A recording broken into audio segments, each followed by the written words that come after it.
ഇക്കാര്യത്തിലെ പ്രധാന പ്രതി സർക്കാർ തന്നെയാണ്. നമ്മൾ ഈ മദ്യം എത്രമാത്രം ഭയാനകമായ വിപത്തുകൾ സൃഷ്ടിക്കുന്നുവെന്ന് ഈ സമൂഹം തിരിച്ചറിഞ്ഞിട്ടും മദ്യപാനം ആരോഗ്യത്തിന് ഹാനികരം എന്നുള്ള ബോർഡ് എഴുതി അത് വീണ്ടും വീണ്ടും വിറ്റഴിക്കുകയും ഇപ്പോൾ ഓൺലൈൻ വഴി പോലും നമുക്കത് വിറ്റഴിക്കാനുള്ള സാധ്യതകൾ ആരായുകയും ചെയ്യുന്ന ഒരു സർക്കാരാണ്. മദ്യവർജനമാണ് നയമെന്നവർ പറഞ്ഞെങ്കിലും മദ്യനിരോധനത്തിലേക്ക് ആണ് കാര്യങ്ങൾ എത്തേണ്ടത്. കാരണം ഒരു നന്മയും പ്രദാനം ചെയ്യുന്ന ഒരു വസ്തുവല്ല മദ്യവും അതുപോലെ തന്നെ മയക്കുമരുന്നുകളും. എറണാകുളത്ത് പണ്ട് DCP ആയിരുന്ന ശശിധരൻ സാറ് പുലർച്ചെ ഒരു 8:30 വരെ നടത്തിയ പരിശോധനയുണ്ട്, ഇപ്പൊ കൊല്ലത്ത് നടന്ന പോലെ തന്നെ. അപ്പൊ അതിനകത്ത് 90% ഡ്രൈവർമാരും രാവിലെ ഏതെങ്കിലും തരത്തിൽ ലഹരി ഉപയോഗിച്ചിട്ടാണ്. മദ്യം മാത്രമല്ല, പാൻ മസാല ഉൾപ്പെടെയുള്ളതൊക്കെ മോണയിൽ തിരികെ വച്ച് ബസ് ഓടിക്കുന്നവരുണ്ട്. അപ്പൊ ഏതെങ്കിലും തരത്തിൽ ലഹരി ഉപയോഗിച്ചിട്ടാണ് അവര് വാഹനം ഓടിക്കുന്നതെന്ന് കണ്ടെത്തുകയുണ്ടായി. അതിന്റെ രസം എന്താന്ന് വെച്ചാൽ ഈ പരിശോധന നടത്തിയ ആള് ഇപ്പൊ ബസ്സിൽ കയറില്ല. കാരണം ബസ് ഓടിക്കുന്ന ആള് അത്തരത്തിൽ ലഹരി ഉപയോഗിച്ചിട്ടാണ് വാഹനം ഓടിക്കുന്നത് കാണുമ്പോൾ ജീവൻ അപകടത്തിലാണെന്ന് പരിശോധന നടത്തിയ ആൾക്ക് മനസ്സിലായി. അപ്പൊ അത്രമാത്രം ഗുരുതരമാണ്. നമ്മുടെ നാട്ടിൽ സഞ്ചരിക്കുന്ന ബസ്സുകൾ എന്ന് പറയുന്നത് കൂടുതൽ ആളുകൾ, ഇപ്പൊ 2 വീലർ എന്ന് പറയുമ്പോൾ ഒരാൾ അല്ലെങ്കിൽ മാക്സിമം 2 ആളെ അതിനകത്ത് സഞ്ചരിക്കുന്നുള്ളൂ. ബസ്സുകൾ എന്ന് പറയുന്നത് 10-60 ആളെ വെച്ച് വാഹനം ഓടിക്കുന്നതാണ്. ഈ 60 പേരുടെയും ജീവൻ അപകടത്തിലാവുന്ന സഞ്ചരിക്കുന്ന മനുഷ്യ ബോംബുകളാണ് സത്യത്തിൽ ഈ മദ്യപിച്ച് വാഹനം ഓടിക്കുന്ന ഡ്രൈവർമാർ എന്ന് പറയുന്നത്. അവർ വരുത്തി വയ്ക്കുന്ന അപകടങ്ങൾ വളരെ ഗുരുതരമാണ്. അപ്പൊ 60 പേരുടെ ജീവൻ അപകടത്തിലാക്കിയിട്ടാണ് ഒരാൾ മദ്യപിച്ച് വാഹനം ഓടിക്കുന്ന ഒരു സ്ഥിതിവിശേഷം ഉണ്ടാകുന്നതെങ്കിൽ അത് കർശനമായി നിയന്ത്രിക്കപ്പെടുകയും നിരോധിക്കപ്പെടുകയും ചെയ്യുന്ന സംവിധാനം ഉണ്ടാകണം. അപ്പൊ അതിന്റെ കാരണങ്ങളിലേക്ക് നമ്മൾ കടക്കേണ്ടതായിട്ടുണ്ട്. മദ്യം വ്യാപകമായി വിറ്റഴിക്കപ്പെടുക, മദ്യത്തിന്റെ സൂപ്പർ മാർക്കറ്റുകൾ തുടങ്ങുക, എല്ലാ വീടുകളിലേക്കും മദ്യം കൊടുക്കാനുള്ള സംവിധാനം ഉണ്ടാക്കുക, അങ്ങനെ വ്യാപകമായി തോന്നി. ഒരുപക്ഷെ UDF ഗവൺമെന്റ് അധികാരത്തിൽ നിന്ന് പോകുമ്പോൾ 29 പഞ്ചനക്ഷത്ര ബാറുകൾ മാത്രമേ കേരളത്തിൽ അവസാനമായി ഉണ്ടായിരുന്നത്. പക്ഷെ ഇന്ന് ഈ ഗവൺമെന്റ് അധികാരത്തിൽ വന്ന ശേഷം 1000-ലേറെ മദ്യഷാപ്പുകളായിട്ട് അത് വർദ്ധിച്ചു. അടച്ചുപൂട്ടിക്കൊണ്ടിരുന്ന ഒരു 10% ബീവറേജ് ഔട്ട്ലെറ്റുകൾ അടച്ചുപൂട്ടിക്കൊണ്ടിരുന്നു. അതെല്ലാം നിർത്തലാക്കി. അപ്പോ മദ്യവർജനമാണ് നയമെന്ന് പറയും, മദ്യത്തിന്റെ കുത്തൊഴുക്ക് സൃഷ്ടിക്കുകയും ചെയ്തു. അതിന്റെ പ്രതിഫലനങ്ങൾ എല്ലാ തരത്തിലും ഉണ്ടാകും. ഇപ്പൊ നമ്മള് രാവിലെ മദ്യശാല തുറന്നു വെച്ച് കുടിക്കാനുള്ള സംവിധാനം ഉണ്ടാക്കി, അത് കുടിച്ച് പുറത്തിറങ്ങിയ പോലീസ് വന്ന് അറസ്റ്റ് ചെയ്യുകയും ചെയ്യുന്ന സ്ഥിതിവിശേഷം ഉണ്ടാകുമ്പോൾ ആരാ യഥാർത്ഥ പ്രതി? അപ്പൊ ഈ മദ്യം വിൽക്കുന്നവരല്ലേ, മദ്യം വിറ്റിട്ടല്ലേ മനുഷ്യൻ കുടിക്കുന്നത്. പിന്നെ കുടിക്കുന്നവൻ മദ്യപാനാസക്ത രോഗികളാണ്. അവരെ ചികിത്സിക്കാനുള്ള സംവിധാനങ്ങൾ സർക്കാരിന് എന്താ ഉള്ളത്? അപ്പോ ഇവിടെ ഈ മദ്യവർജനം നയം എന്ന് പറയുന്നത് പോലും ഒരു നയമല്ല. ഈ സർക്കാരിനെ സംബന്ധിച്ച് നയം എന്ന് പറയുന്നത് മദ്യത്തിന്റെ ഉൽപാദനം, വിതരണം, സൂക്ഷിപ്പ്, ഇക്കാര്യത്തിൽ അവർക്കൊരു നയമുണ്ടോ എന്നുള്ളതാണ്. മദ്യം ഉൽപ്പാദിപ്പിക്കുന്നത് സർക്കാർ, സൂക്ഷിക്കുന്നത് സർക്കാർ, വിതരണം ചെയ്യുന്നതും സർക്കാരാണ്. പക്ഷെ ഈ വർജിക്കാൻ പറയണത് ഒരു സാരോപദേശം മാത്രമാണ്. എല്ലാ മതങ്ങളും അപ്പനും അമ്മയും അധ്യാപകരും എല്ലാവരും തന്നെ പറഞ്ഞുകൊണ്ടിരിക്കുന്നതാ, മോനെ മദ്യം വർജിക്കുക, മദ്യം അപകടകരമാണ്. അതിനൊരു സർക്കാർ വേണ്ട മദ്യം വർജിക്കാൻ പറയാൻ. എല്ലാവരും ചെയ്തുകൊണ്ടിരിക്കുന്ന ഒരു സാരോപദേശമാണ് മദ്യവർജനം എന്ന് പറയുന്നത്. അല്ലാതെ മദ്യത്തിന്റെ വിതരണമോ മദ്യം ഉൽപ്പാദിപ്പിക്കുന്നതോ വിതരണം ചെയ്യുന്നതോ സൂക്ഷിക്കുന്നതോ സംബന്ധിച്ചാണ് നയം വേണ്ടത്. അതുകൊണ്ട് മദ്യവർജന നയം എന്ന് പറയുന്നത് പോലും ഒരു കാപട്യ നയമായിട്ട് നമുക്ക് കാണാൻ പറ്റുള്ളൂ. മദ്യത്തിന്റെ ഉൽപാദനം കുറയ്ക്കുക, അതിന്റെ വിതരണം കുറച്ചു കൊണ്ടുവരിക, അങ്ങനെ താരതമ്യേന നമ്മൾ പതുക്കെ ആയിട്ട് ഘട്ടം ഘട്ടമായി മദ്യനിരോധനത്തിലേക്ക് കൊണ്ടുപോവുക എന്നുള്ള പ്രക്രിയയാണ് ഏറ്റവും അഭികാമ്യമായിട്ടുള്ളത്. UNO നിർദ്ദേശിച്ച പ്രധാനപ്പെട്ട ഒരു നിർദ്ദേശമുണ്ട്. ഒന്ന് റിസ്ക് റിഡക്ഷൻ എന്ന് പറയുന്ന കാര്യമാണ്. ഇപ്പൊ ഈ മദ്യപിച്ച് വാഹനം ഓടിക്കുന്നവനെ മദ്യപിക്കാതെ ഓടിക്കാൻ പറ്റാത്ത സ്ഥിതിവിശേഷത്തിൽ എത്തിച്ചേർന്ന ഒരു മദ്യപാനാസക്ത രോഗിയായി മാറിയിട്ടുണ്ട്. അപ്പൊ അങ്ങനെയുള്ളവരെ ചികിത്സിക്കണം. ഇപ്പൊ കേരളത്തിൽ 17 ലക്ഷം പേര് ദിവസവും മദ്യം കഴിക്കുന്ന ആളുകളാണ്. അവരെ ചികിത്സിച്ച് സുഖപ്പെടുത്താനുള്ള കേന്ദ്രങ്ങൾ എവിടെയുള്ളത്? രണ്ടാമത് മദ്യത്തിനെതിരെ അതിശക്തമായ ബോധവൽക്കരണം, ലഹരിക്കെതിരെ. ഇപ്പൊ രാസലഹരികൾക്കെതിരെ നടക്കുന്നുണ്ട്, മദ്യത്തിനെതിരെ നടക്കുന്നില്ല. ഈ മദ്യവും ലഹരി തന്നെയാണല്ലോ, അല്ലെങ്കിൽ പിന്നെ കയറി പിടിക്കുന്നതിനാ?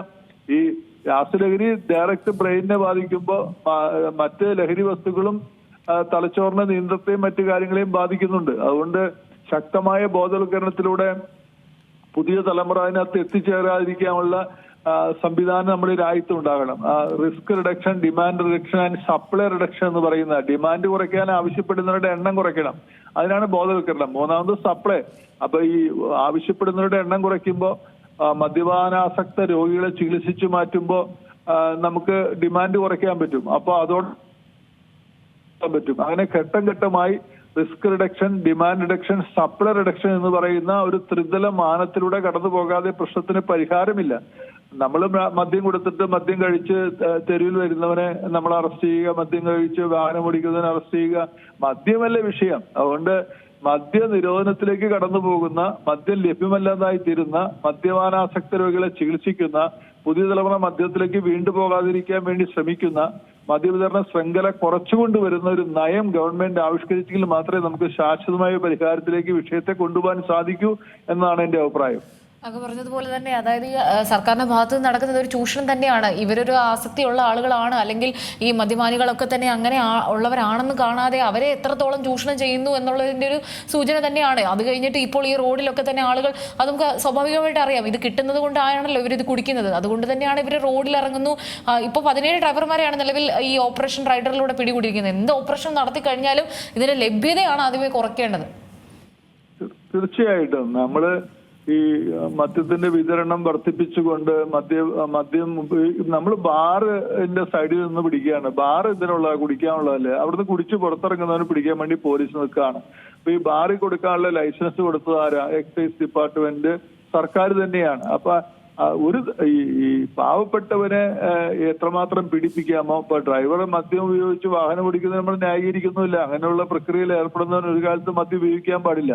പക്ഷേ സർക്കാരിന്റെ മദ്യനയമാണ് ഇതിനകത്ത് പ്രധാന വിഷയം എന്ന് പറയാണ്. മറ്റൊന്ന് നമുക്ക് പറയാനുള്ള, ഇപ്പൊ സൂചിപ്പിച്ച പോലെ തന്നെ ഇതൊരു ചൂഷണ നയമാണ്. ഈ ലോട്ടറി, മദ്യപാനം എന്നൊക്കെ പറയുന്നത് പാവപ്പെട്ടവനെ ഞെക്കിപ്പിഴിഞ്ഞ് അവന്റെ കുടുംബ ജീവിതവും അവന്റെ വ്യക്തി ജീവിതവും അവന്റെ സാമൂഹിക ജീവിതവും ഒക്കെ ഇല്ലാണ്ടാക്കി തീർത്ത് അവന്റെ നടുവൊടിപ്പിക്കുന്ന, പാവപ്പെട്ടവനെ വീണ്ടും പാവപ്പെട്ടവനാക്കി മാറ്റുന്ന, ദരിദ്രനെ ദരിദ്രനാക്കി മാറ്റുന്ന ഒരു വ്യവസ്ഥിതിയാണ് നമ്മുടെ നാട്ടിലുള്ളത്. ഒരു പ്രത്യുൽപാദനപരമായ, ഒരു സാമൂഹ്യക്ഷേമപരമായ ഒരു നയമല്ലത്.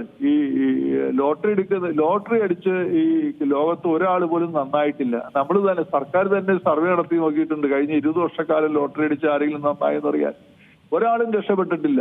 ഈ പാവപ്പെട്ടവനെ വലിയൊരു പ്രതീക്ഷ നൽകി ആ ലോട്ടറി എടുക്കാൻ പ്രേരിപ്പിച്ച്, അത് പണ്ട് കാരുണ്യ ലോട്ടറി എന്ന് പറഞ്ഞാൽ അതിനുവേണ്ടി കൊടുക്കുമെന്ന് പറഞ്ഞു. ഇപ്പൊ ആ പദ്ധതി ഇല്ലാണ്ടായി. ചികിത്സയ്ക്ക് വേണ്ടി കൊടുക്കുന്ന പദ്ധതിയൊന്നും ഇല്ലാണ്ടായി. ഇത് സർക്കാരിന്റെ വരുമാന മാർഗമായി പാവപ്പെട്ടവനെ, ദരിദ്രനായവനെ, സമ്പന്നൊന്നും ലോട്ടറി എടുക്കുന്നില്ലല്ലോ, വീണ്ടും വീണ്ടും പാവപ്പെട്ടവനാക്കി മാറ്റുന്നു. അവനെ നിരന്തരമായി പിഴിഞ്ഞ് ചൂഷണം ചെയ്യുകയാണ്. മദ്യം അതുപോലെ തന്നെ അവന്റെ ഒരു ബലഹീനതയും രോഗാവസ്ഥയുമാണത്. ആ ബലഹീനതയും രോഗാവസ്ഥയും പ്രലോഭിപ്പിച്ച് 1000 രൂപ ശമ്പളം കൊടുക്കുന്നുവെങ്കിൽ, അല്ലെങ്കിൽ അതിനേക്കാൾ കൂടുതൽ ശമ്പളം കൊടുക്കുന്ന സ്ഥിതിവിശേഷം ഉണ്ടെങ്കിൽ അത് വീണ്ടും സർക്കാരിലേക്ക് തന്നെ തിരിച്ചെത്തിക്കുകയാണ്.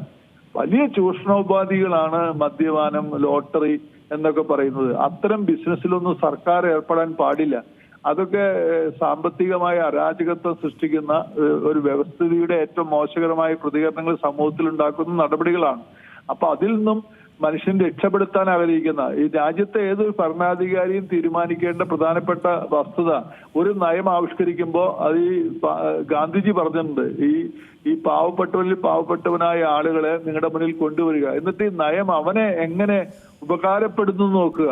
ഈ നയങ്ങളൊന്നും പാവപ്പെട്ടവനായ ആളുകൾക്ക്, ദരിദ്രനായവർക്ക് ഗുണകരമായി മാറുന്നില്ല എങ്കിൽ അങ്ങനെ ഒരു നയം തന്നെ തെറ്റായ സന്ദേശമാണ് നൽകുക എന്ന് ഗാന്ധി പറഞ്ഞിട്ടുണ്ട്. അപ്പൊ അടിസ്ഥാന വർഗത്തിന്റെ പുരോഗതിക്കും അവന്റെ നന്മയ്ക്കും അവന്റെ വളർച്ചയ്ക്കും അവന്റെ വികസനത്തിനും പര്യാപ്തമായ നയങ്ങൾ മാത്രമേ ഒരു ഗവൺമെന്റ് ആവിഷ്കരിക്കാൻ പാടുള്ളൂ. ഈ പറഞ്ഞ പുരോഗതിയോ വളർച്ചയോ വികസനമോ ഒന്നും സൃഷ്ടിക്കുന്നതല്ല മദ്യം, ലോട്ടറി പോലുള്ള കാര്യങ്ങൾ. അതുകൊണ്ട് ഇത്തരമുള്ള ചൂഷണം നയങ്ങളെ കൂടി ചെറുക്കാനും ചെറുത്ത് തോൽപ്പിക്കാനും ഉള്ളൊരു സംവിധാനം ഈ ഭാഗത്തുണ്ടാകണം എന്നാണ് എന്റെ അഭിപ്രായം. ഏറ്റവും പുതിയ വാർത്തകളും വിശേഷങ്ങളും വിരൽ തുമ്പിലറിയാൻ സീ മലയാളം ന്യൂസ് എല്ലാ ഡിജിറ്റൽ പ്ലാറ്റ്ഫോമുകളിലും ലഭ്യം.